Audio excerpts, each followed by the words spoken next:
देखो एक दृष्टांत आता। पितृपक्ष का महीना था क्वार का। काशी नगरी में गंगा में सुबह सुबह पंडित पुजारी लोग गंगा मैया में स्नान करके ऐसे ऐसे पानी कर रहे थे। साहब कबीर उधर से गुजर रहे थे सुबह सुबह। उन्होंने कहा, भाई इतने बड़े विद्वान पंडित पुरोहित होकर आप लोग सुबह सुबह पानी में खड़े होकर कौन पूजा कर रहे हो? तो पंडित पुरोहित लोगों ने कहा, महाराज ठहर जाइए, अभी हम लोग धोती लंगोटी बदल कर आपको इसके बारे में समझाएंगे। खैर बाहर निकले, धोती लंगोटी बदला। इसके बाद साहब कबीर से कहने लगे, महाराज ये क्वार का पितृपक्ष का पवित्र महीना है, हम अपने पितरों को पानी तर्पण करते, जल।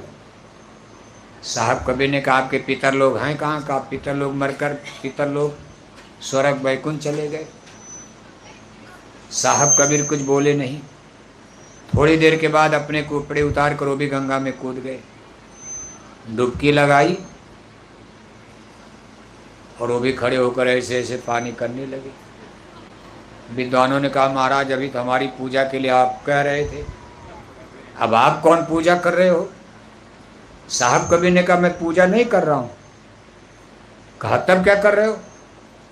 कहा, यहाँ से 1 मील की दूरी पर हमारा घर पड़ता, मैंने अपने घर के पीछे कुछ सब्जी लगा रखी, पानी बिना मेरी सब्जी सूख रही थी, मैंने सोचा गंगा मैया का पानी वहीं भेज दूँ। विद्वान हंसने लगे। कहा, आप इतने बड़े मूर्ख आदमी, ये गंगा मैया का पानी सब्जी के खेत में अजूली से जाएगा? साहब कबीर ने कहा, मुझसे बड़े मूर्ख तो आप लोग हो। अगर गंगा मैया का पानी 1 मील दूर मेरे खेत में नहीं जाएगा, स्वर्ग वैकुंठ तो करोड़ों योजन ऊंचाई पर है, ये आपके अजली का पानी पितर लोग कैसे स्वर्ग वैकुंठ कैसे जाएगा? विद्वान लोग निरुत्तर हो गए। कबीर पंथ में लोग इसको गा बजा कर खूब सुनाते हैं। कबीर साहब के जीवन में ऐसी कई घटनाएं हुई और कर्म कांड के गढ़ बनारस में साहब कबीर ने कर्म कांडियों का आडम्बर पाखंडियों को इसी तरह ललकारा। और बताया जाता है इस घटना के बाद कई पंडित उनके शिष्य बन गए। जब उन्होंने सत ज्ञान दिया, मुक्ति और मोक्ष, कहा जब तक शब्द और प्रकाश का ज्ञान नहीं मिलेगा तब तक ये सब नाटक करके ये पानी होने पहुंचा के कोई आप स्वर्ग चले जाओगे? दादा का स्वर्ग वास कर दिया और यहाँ हर साल पानी दे रहे, क्या स्वर्ग में पानी की कमी है? आप चिट्ठी लिखते हो कि हमारे पूजनीय दादाजी का क्या हो गया? नहीं, दादा स्वर्ग चले गए। क्या स्वर्ग और वैकुंठ में भी पानी की कमी है? स्वर्ग वैकुंठ में तो भगवान ब्रह्मा विष्णु शंकर रहते हैं, क्या उनके यहाँ पानी की कमी होती है? वहाँ 9 करोड़ दुर्गा, 10 करोड़ शंभु, 33 करोड़ देवता, 14 भुवन, 14 स्वर्ग, 14 वैकुंठ, जिसको मुसलमान 14 तबक कहते हैं। एक तरफ तेरही में चिट्ठी लिख दिया, दादा का स्वर्गवास हो गया, स्वर्ग चले गए, और यहाँ हर साल पानी दे रहे हो।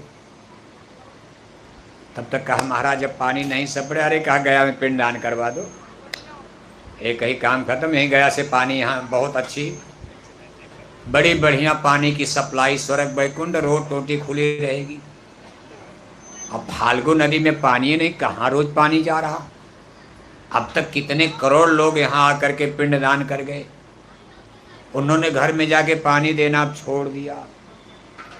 कहा जब पिंडदान कर दोगे गया में तो पानी उन्हीं देने की जरूरत क्या आपने? खैर ये सब देखो पवित्र स्थान है। यहाँ महात्मा बुद्ध जी को गया में ही ज्ञान, इसको बोध गया कहते। महात्मा बुद्ध अपना राजधानी छोड़कर, राजपाट छोड़ करके कपिल वस्तु नेपाल से जब चले तो पूरब की दिशा में, तब इसको मगध देश कहा जाता था। और महात्मा बुद्ध को ज्ञान कैसे हुआ? महात्मा बुद्ध का जब जन्म हुआ था तो राजा शुद्धोधन ने उनकी जन्म कुंडली दिखाई। बड़े बड़े ज्योतिषी विद्वान आए, जब देखा हाथ, कहा महाराज इस बच्चे की हाथ की रेखा जन्म कुंडली बता रही, या तो बहुत बड़ा चक्रवर्ती सम्राट बनेगा, नहीं तो बहुत बड़ा महात्मा बन जाएगा, जो भी बनेगा महान बनेगा। साधु भी बनेगा तो गजब का बनेगा, दुनिया में इसका नाम होगा गुरु के रूप में। और राजा भी बनेगा तो नाम होगा, चक्रवर्ती बनेगा। अब एक राजा कैसे सोचेगा मेरा बेटा साधु बन जाए? सत्संगी भी नहीं चाहते कि हमारा लड़का जाके रोज प्रचार हो भी कहीं इंजीनियर डॉक्टर बन जाए। दादा कहते भाई हमने तो चलो बोरा वोरा पहन के जीवन, तुम तो पढ़ लिख करके इंजीनियर डॉक्टर बन जाओ। सबका संसार में विचार। राजा ने कहा मैं अपने बेटे को साधु नहीं बनने दूंगा, इसको मैं सबसे बड़ा राजा चक्रवर्ती बनाना चाहता हूँ। सारे किले के दरवाजे बंद के लिए बंद कर दिए गए। कहा इस लड़के को कहीं सत्संग उत्संग में मत जाने देना, कहीं साधु महात्माओं से मिलके बैरागी बन जाएगा, सत्संग उत्संग सुन लेगा। उनके लिए 3 सुंदर सुंदर महल बनवा दिए गए। थोड़ा सयाने होकर के परम सुंदरी एक राजकुमारी से शादी कर दी गई। महलों में नाच गाने रास रंग सत्संग उत्संग बंद कर दिया गया। कहा कोई धार्मिक यज्ञ योग्य नहीं होगी। कहा हमारे महल के अंदर यहाँ अंदर में कोई कथा कीर्तन धर्म कर्म की बातें नहीं होगी, नाच नौटंकी गाना बजाना रास लीला, शहर नगर की सुंदर सुंदर नर्तिकाएं नाचने वाली।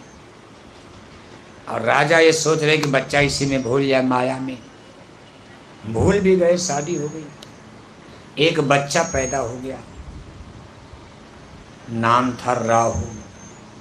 साल भर का बच्चा हो गया। अब राजा ने सोचा कि अब राजकुमार माया में भूल गए, शादी हो गई, राजकुमारी आ गई, शादी, एक बेटा भी पैदा हो गया। अब पहरा थोड़ा कम हो गया। अब राजकुमार को थोड़ा घूमने टहलने की आज़ादी होगी, बाहर निकलने की। लेकिन विधि का विधान देखो, खेल विचित्र होता होनहार। एक दिन महात्मा बुद्ध ऐसे निकलकर अपने सारथी माने जो रथ हाँक रहा, बैठ करके अपने राजपथ पर नगर की सड़कों पर जा रहे। सामने एक बुढ़ा आदमी नंग धड़ंग हड्डी हड्डी दिखाई दे रही, लाठी लेकर, पैरों में जूता चप्पल नहीं, गरीब आदमी गुड़गुड़ गुड़गुड़ करते आगे आगे जा रहा। महात्मा बुद्ध ने कहा सारथी ये कौन है? सारथी ने कहा महाराज आदमी है।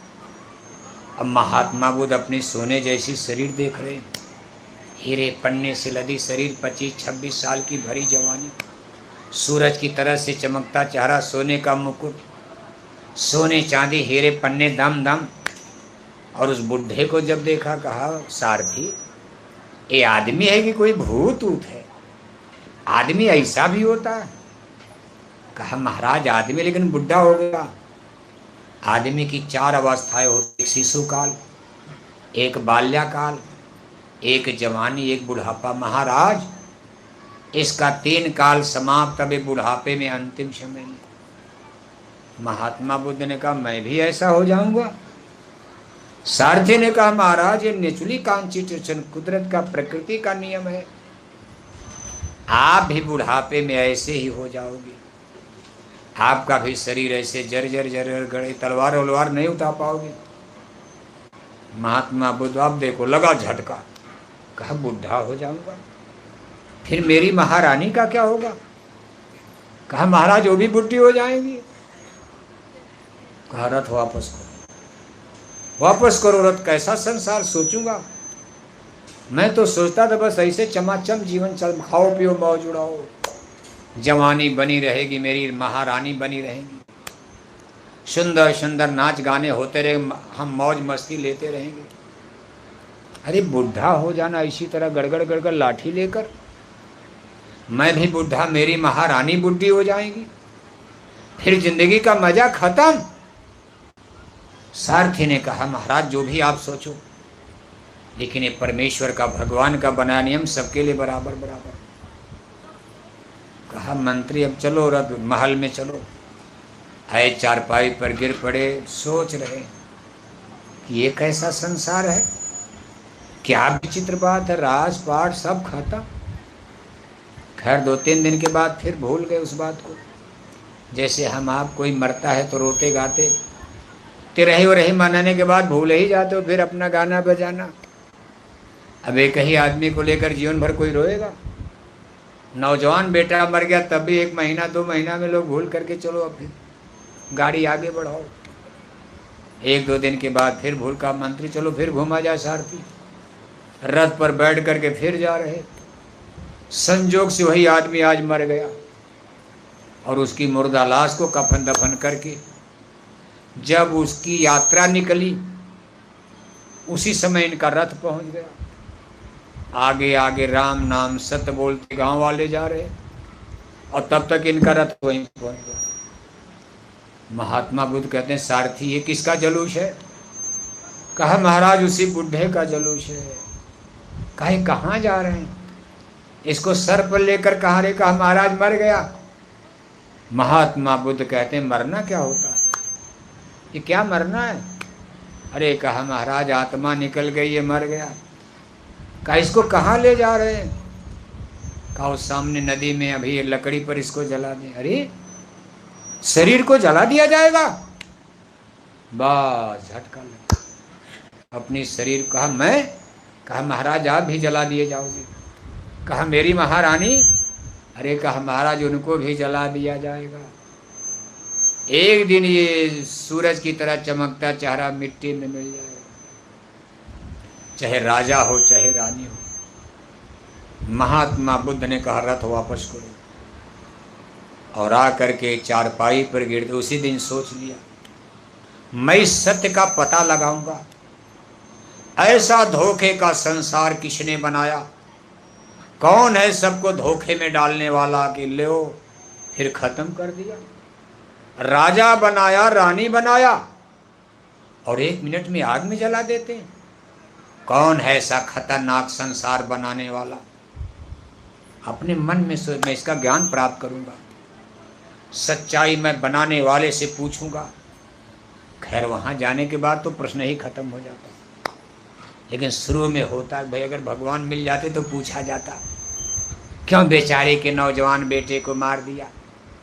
आज उसकी शादी हुई, घर में बहू आई, तब तक उसका पति मर गया, बेचारी विधवा, भगवान ऐसा क्यों कर दिया? लेकिन जब वहां चलोगे तो वचन बंद हो जाता। कर्मों का विधान देख करके आपके वचन क्योंकि खाता है, उस कारखाने में जब जाकर देखोगे तो सब विचार आपके खत्म, कोई प्रश्न ही नहीं बचता। महात्मा बुद्ध में अनेक प्रश्न खड़े होते और उन्होंने ठान लिया कि आज ही घर छोड़। देखो इतना बड़ा बैराग, आप इतने दिन से सत्संग सुन रहे हो लेकिन एक छोटी चीज नहीं छूट रही है। आज एक मुर्दा देख करके महात्मा बुद्ध को ज्ञान हो गया और इतना बड़ा वैराग्य हो गया। कहा आज ही अपनी राजधानी छोड़ दूंगा, रानी को छोड़ दूंगा, महल छोड़ दूंगा, फकीर बन जाऊंगा, साधु बन जाऊंगा। लेकिन महारानी को सोने का इंतजार हो रहा। पहरेदार ढीले पड़ गए थे। अब तो राजकुमार के भागने का कोई डर है नहीं, कोई बात नहीं। रास रंग में भूल गए, अब तो गृहस्थी में फंस गए। पहरेदार भी आराम से सो रहे दरवाजे पर, बस रानी के सोने का इंतजार है। रानी ने जो ही नींद में गई, महात्मा बुद्ध उठने, सोने चांदी के गहने उतार दिए, सारे गहने ही उतार दिया। फटी पुरानी चिथड़ी गुदड़ी पहन करके नौकर चाकर का कपड़ा फटा पुराना पहन लिया और फकीर वेश में, साधु वेश में जब चलने लगे तो मोह कठिन होता। रानी का तो मोह नहीं था, लेकिन 1 साल के बेटे का मोह जाग गया कि मेरा 1 साल का बेटा है। जिस दिन ये जागेगा, शयाना होगा और कहेगा माँ मेरे पिता श्री ताजश्री कहाँ हैं, उस दिन माँ पर क्या गुजरेगी। देखो महात्मा बुद्ध, रानी का मोह तो नहीं आया लेकिन बेटे का मोह जाग गया। कहा अच्छा चलो अब तो चलना ही है, एक बार बेटे का चेहरा देख लें। साल भर का बेटा राव माँ के पास गोद में सो रहा।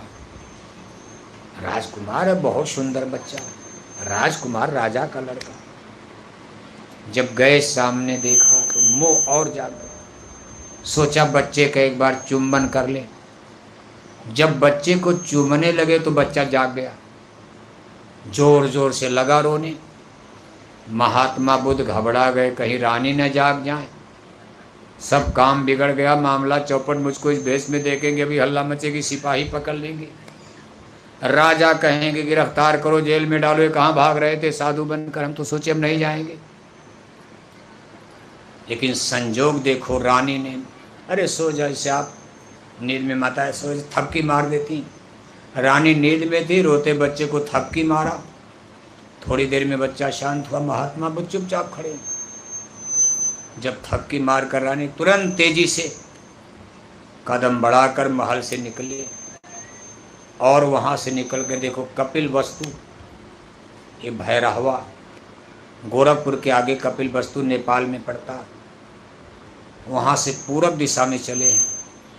कई महात्माओं के आश्रम में होते हुए, लोगों से ज्ञान चर्चा करते हुए, चेहरा महाराज शकल सूरत देखकर साधु लोग तो जान जाते थे भाई कोई बहुत बड़ा पुरुष है, कोई मामूली आदमी तो थे नहीं। जब वो महात्माओं से बात करते थे तो उनकी बात को सुनकर साधु लोग खुद नतमस्तक। अरे कहा महाराज, जितना आप ज्ञान, इतना तो ज्ञान हमारे भी पास नहीं है, हम क्या आपकी गुरुवाई करेंगे? आप तो खुद मास्टर हो, जो चीज़ आप हमसे पूछ रहे हमारे पास नहीं है। एक राजा को धोखा देना, मामूली गुरुओं का कोई नकली गुरु धोखा दे पाएगा? और वो भी जिसने राजपाट छोड़ा हो, उसको ज्ञान देना है, कोई हिम्मत नहीं। एक महात्मा उनको मिले जंगल में, उन्होंने कहा भाई देखो, हमने अपने गुरु से सुना है, अगर सत्य की खोज करनी है तो दोनों आँखों के बीच में धंसो आप, मेरे रंग महल चली आओ, दिखाऊं तो ही अगम गली। अगम गली परमात्मा का देश, ये रंग महल दोनों भावों के बीच में, मुर्शिद नैनो बीच नबी है। आप यहाँ कंसंट्रेट करो अपने ख्याल ध्यान को। महात्मा बुद्ध ने कहा कोशिश करूँगा। बस यही इशारा मिल गया और आते हैं। कई दिन चलते चलते देखो गया, यही बोध गया। बोध माने ज्ञान, ऐसा स्थान जहाँ ज्ञान प्राप्त होता है। एक पीपल का पेड़, तब तो सब जंगल था, अब न सब मंदिर वंदिर बन गया, महात्मा बुद्ध के नाम पर ही बना है। कोरिया का मंदिर, नेपाल का मंदिर, जापान का मंदिर, तमाम देशों के बड़े बड़े लोग Mahatma Buddha, light of Asia, पूरे एशिया में उनका नाम हो गया था।